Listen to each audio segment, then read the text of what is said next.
যে পৃথিবীতে দৈনিক 1,54,000 মানুষ মারা যায়। 1,54,000 মানুষ, এর মধ্যে 1,24,000 মানুষ মারা যায় বেঈমান অবস্থায়। প্রতি সেকেন্ডে 2 জন মানুষ বেঈমান অবস্থায় মারা যায়। সারা পৃথিবীতে প্রতি সেকেন্ডে 2 জন মানুষ বেঈমান অবস্থায় মারা যায়। মানুষ যে কথা বলে, আমরা যে কথা বলি, সবচেয়ে ছোট যেই কথাটা, একটা বাক্য পূর্ণ মুরাক্কাবে মুফিদ, একটা জুমলা, একটা কালাম, এটা দেখা গেছে ছোট্ট একটা জুমলা বলতে সময় লাগে 7.5 সেকেন্ড। অর্থাৎ আমি একটা কথা বলতেছি, আমার একটা কথা বলার সময়ের মধ্যেই 15 জন মানুষ জাহান্নামের আগুনে পুড়ে যাচ্ছে। কারণ প্রতি সেকেন্ডে 2 জন, 7 সেকেন্ডে 14 জন, 7.5 সেকেন্ডে একটা কথা বলতে বলতে 15টা মানুষ জাহান্নামের আগুনে পুড়ে যাচ্ছে। এক একটা গ্রামে গড়ে পৃথিবীতে মানুষ বসবাস করে 2,000 মানুষ। 1,24,000 মানুষ যদি প্রতিদিন জাহান্নামের আগুনে পুড়ে, তার মানে 62টা গ্রাম প্রতিদিন জাহান্নামের আগুনে পুড়ে ছাই হয়ে যাচ্ছে। 62টা গ্রাম জ্বলতেছে, আর আমরা হলাম ফায়ার ব্রিগেডের দায়িত্বে। এখন আমাদের আসলে কি করণীয়? আমাদের উচিত হলো, যেটা আমাদের হৃদয়ের দাউ দাউ করে একটা আগুন ধরা দরকার, সে আগুন হলো দরদের আগুন। আমাদের বাংলাদেশে 16 কোটি মানুষ, এর মধ্যে 14 কোটি হলো মুসলমান, আর বাকি 2 কোটি নাহাদুল্লাহ মুসলিম।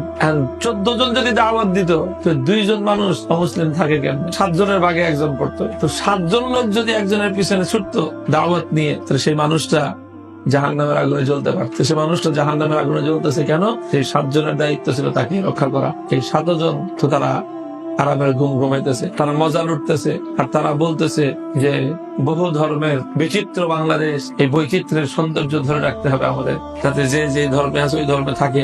ধর্মান্তরিত হয়ে গেলে তো আস্তে আস্তে কুফর বিলুপ্ত হয়ে যাবে, তখন আর এই সৌন্দর্য থাকবে না। সমাজের প্রত্যেকটা মুমিন যদি দায়ী হইতো, প্রত্যেকজন মুমিন যদি দায়ী হইতো, তাহলে কোন মানুষ অমুসলিম থাকতে পারত। এই যে ইফতার পড়ার যে ফিতনা শুরু হয়েছে, এটা বড় ফিতনা শুরু হয়েছে। কি পড়া?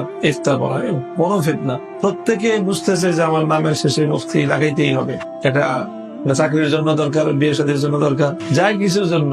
কারণ পরিবার কোথাও বায়োডাটা দিলে জিজ্ঞেস করে খালি আলেম না মুফতি আলেম। এই জন্য পড়াশোনা যাই হোক, নামের শেষে একটা মুফতি ডিগ্রি লাগায়।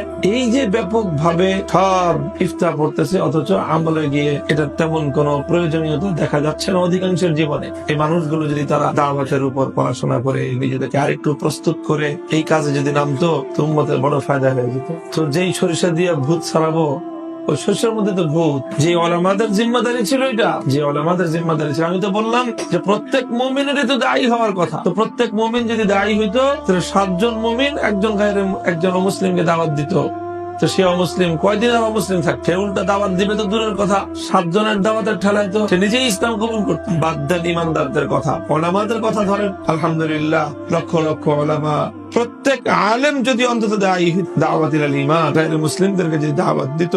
আমাদের তো অধিকাংশ ওলামায়ে কেরামের এই অবস্থা যে গায়রে মুসলিমের কাছে যে দাওয়াত দেওয়া যায়, এই কল্পনাই নেই। অমুসলিমের কাছে আবার কেমনে দাওয়াত? অর্থাৎ আমরা আমাদের মূল শিকড় থেকে কত দূরে চলে গেছি, অথচ আমাদেরকে পাঠানোই হয়েছে সমস্ত অমুসলিমের কাছে দাওয়াত, দিন ইমানের দাওয়াত পৌঁছানোর জন্য আল্লাহ আমাদেরকে সৃষ্টি করেছে। তো আপনাদের কাজ হবে, এটা বড় একটা কাজ হবে, যে আপনারা এই নতুন ফারিগিনদেরকে তশকিল করবেন দাওয়াতের মেহনত পড়াশোনার জন্য, এবং দাওয়াতের পড়াশোনার পর দাওয়াতের মেহনতের জন্য।